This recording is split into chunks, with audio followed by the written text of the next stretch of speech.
Selamat pagi pemirsa, Anda menyaksikan Breaking News Metro TV dan saat ini kita akan sama-sama melihat langsung situasi terkini dari Kejaksaan Agung pemirsa terkait dengan agenda hari ini yang dikabarkan akan memeriksa artis Sandra Dewi terkait dengan korupsi timah.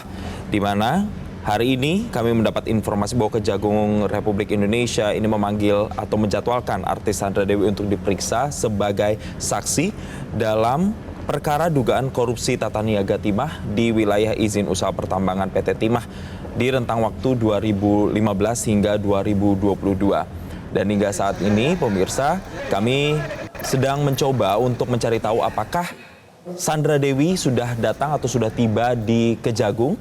Dan ini adalah gambar yang berhasil kami himpun. Nampak Sandra Dewi dalam ruangan pemeriksaan sedang ditanyai terkait dengan sejumlah hal terkait dengan kasus dari PT Timah ini pemirsa. Sebelumnya Sandra Dewi sendiri ini sudah pernah diperiksa sebagai saksi pada tanggal 4 April 2024 yang lalu. Saat itu dirinya diperiksa kurang lebih selama 4,5 jam. Dirinya datang dari pukul 9.25 waktu Indonesia Barat dan selesai pada pukul 14.15 waktu Indonesia Barat. Adapun saat itu, Direktur Penyidikan Jaksa Agung Muda Bidang Tindak Pidana Khusus Kuntadi menyatakan bahwa pemeriksaan yang dilakukan adalah guna mendalami terkait dengan rekening suaminya yaitu Harvey Muiz yang saat itu sudah ditetapkan terlebih dahulu sebagai tersangka. Dan ini kami berhasil mendapatkan dokumentasi terkini pemirsa bahwa Sandra Dewi ini nampaknya sudah hadir di gedung Kejaksaan Agung Republik Indonesia mengenakan baju hitam dan akan mengikuti agenda hari ini. Dan untuk informasi lebih lengkapnya, kami akan bergabung bersama dengan jurnalis Metro TV di Kejaksaan Agung Republik Indonesia, Valeri Budianto. Selamat pagi, Valeri, bisa Anda konfirmasi terkait dengan kedatangan Sandra Dewi? Apakah sudah agenda pemeriksaan ini dilakukan terhadap Sandra Dewi? Ya, Jason, dikonfirmasi aktris Sandra Dewi sudah tiba di Gedung Kejaksaan Agung sekitar pukul 8 pagi waktu Indonesia Barat dan berbeda dari pemeriksaan pertama ketika ia hadir melalui pintu yang ada di belakang saya karena seharusnya setiap pemeriksaan baik itu sebagai saksi maupun tersangka, seorang saksi maupun tersangka ini wajib untuk masuk ke dalam gedung Kejaksaan Agung melalui pintu di belakang saya saat ini. Namun kami sudah berada di Kejaksaan Agung sejak sekitar pukul 7 waktu Indonesia Barat, namun tidak melihat kehadiran dari aktris Sandra Dewi. Akhirnya berhasil dikonfirmasi bahwa aktris Sandra Dewi ini tiba di gedung Kejaksaan Agung, masuk melalui basement untuk menghindari awak media dan langsung menuju ke ruang pemeriksaan. Dan saat ini pemeriksaan tengah berlangsung, tadi dimulai tepat pada pukul 9 waktu Indonesia Barat. Sebagaimana juga visual berhasil kami himpun dari CCTV, Sandra Dewi datang mengenakan baju berwarna hitam dan saat ini sedang ditanyai oleh pihak dari penyidik Kejaksaan Agung terkait dengan bagaimana rekening-rekening dan juga pengelolaan aset yang dimiliki oleh suaminya Harvey Muiz. Adapun terkait dengan kehadiran Sandra Dewi ini disebutkan cukup berbeda dengan kehadiran di pemeriksaan pertama pada tanggal 4 April lalu karena di pemeriksaan pertama ini Sandra Dewi mengenakan baju putih kemudian didampingi oleh kedua pengacaranya, bahkan terlihat cukup santai tersenyum kepada awak media, kemudian juga sempat memberikan hal-hal lainnya, menyapa dan juga meminta dukungan doanya. Namun pada kali ini kita juga melihat bagaimana dalam rekam jejak dalam sekitar 1 bulan kebelakangan ini Sandra Dewi juga menutup sejumlah akun sosial medianya menunjukkan bahwa saat ini ia ingin lebih tertutup dan oleh karena itu memutuskan untuk masuk menghadiri pemeriksaan kedua di gedung Kejaksaan Agung melalui basement tadi sekitar pukul 8 waktu Indonesia Barat. Sudah kami konfirmasi dengan pihak Kejaksaan Agung. Adapun untuk pemeriksaan Sandra Dewi hari ini adalah dalam kapasitasnya sebagai saksi, bukan sebagai tersangka. Jadi sama seperti pemeriksaan pertama, penyidik ini menanyakan Sandra Dewi terkait dengan kapasitasnya sebagai saksi. Namun sangat tidak menutup kemungkinan, Jason, apabila dari hasil pemeriksaan hari ini akan ada perubahan status dari Sandra Dewi dari sebelumnya sebagai saksi maupun sebagai tersangka. Dalam hal ini apabila dari keterangan yang disampaikan oleh Sandra Dewi dalam pemeriksaan kali ini ditemukan bahwa ada unsur-unsur pasal yang terpenuhi, maka penyidik Kejaksaan Agung ini akan menaikkan status dari Sandra Dewi dari sebelumnya saksi menjadi tersangka. Hal ini juga dibenarkan oleh pihak Kejaksaan Agung karena memang kalau kita melihat dari peraturan perundang-undangan, dalam hal ini ada Undang-Undang TPPU, sangat memungkinkan apabila memang seorang bahkan yang tidak terlibat secara langsung dapat disangkakan dan juga dapat ditetapkan sebagai tersangka. Kalau kita ketahui bersama dalam Undang-Undang TPPU misalnya ada untuk menjerat TPPU aktif dan juga pasif. Kalau aktif apabila memang ia terlibat langsung untuk melakukan pencucian uang. Namun dalam hal ini yang biasa menjerat istri maupun keluarga dari seorang tersangka, yaitu tersangka Harvey Mois. Untuk Sandra Dewi ini paling memungkinkan adalah untuk dijerat dengan pasal 5 ayat 1 terkait dengan TPPU pasif. Hal ini karena apabila seseorang ini mengaburkan harta kekayaan hasil tindak pidana, dalam hal ini korupsi, mencuri uang rakyat, diperbolehkan untuk dikenakan pasal tersebut, yaitu pasal 5 ayat 1 Undang-Undang TPPU.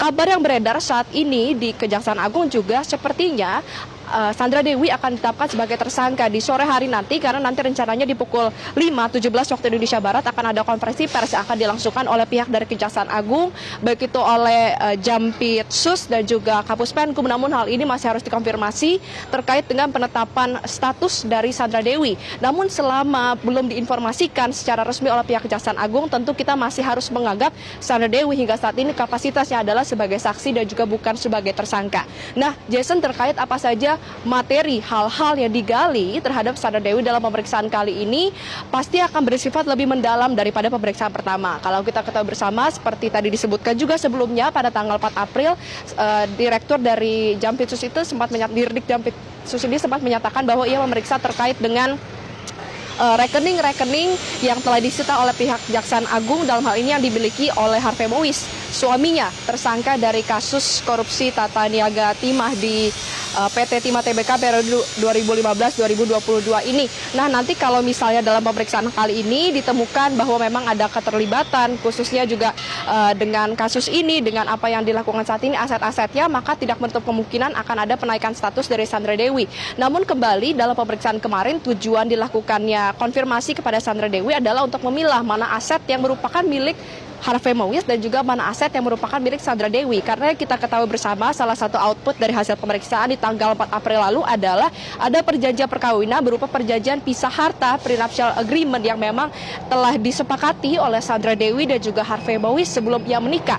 Nah, bagaimana imbas dari prenuptial agreement terhadap penentuan status dari Sandra Dewi? Apakah ia bisa dikenakan tersangka sebagai TPPU pasif? Kemudian apakah terhadap seluruh hartanya ini bisa disita atau tidak? Kami sudah sempat menanyakan juga pada pihak Kejaksaan Agung, disebutkan bahwa terkait dengan perjanjian pisah harta, maka pihak dari Kejaksaan Agung ini harus melakukan penelusuran secara pasti isi perjanjian perkawinan pisah harta tersebut.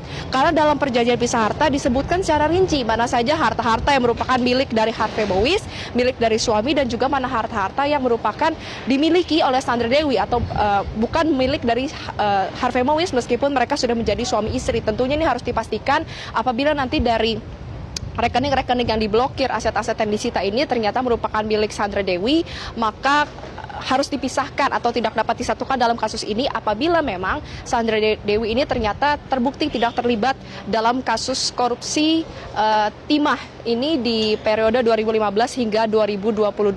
Namun bagaimana jika ternyata di aset yang merupakan milik dari Sandra Dewi seorang diri ternyata memiliki keterlibatan langsung dengan kasus dugaan korupsi yang dilakukan oleh suaminya Harvey Mois, maka disebutkan oleh pihak Kejaksaan Agung berdasarkan pasal 39 ayat 1 KUHP, sangat dimungkinkan jika aset tersebut milik Sandra Dewi seorang, namun terkait dengan kasus korupsi ini maka tetap akan bisa dilakukan penyitaan terhadap aset tersebut. Jadi Jason, kita juga sama-sama harus lihat bagaimana berjalannya pemeriksaan kali ini, karena tadi pemeriksaan sudah berlangsung selama kurang lebih dari sejak pukul 9 kurang, oleh karena itu sudah kurang lebih berlangsung sekitar 10 hingga 15 menit. Dan apa output dari pemeriksaan ini? Apakah Sandra Dewi statusnya tetap sebagai saksi atau akan dinaikkan statusnya menjadi tersangka atau tidak? Jason. Ya, Valerie, selain Sandra Dewi, apakah Anda dapat informasi siapa lagi yang akan diperiksa oleh Kejagung hari ini?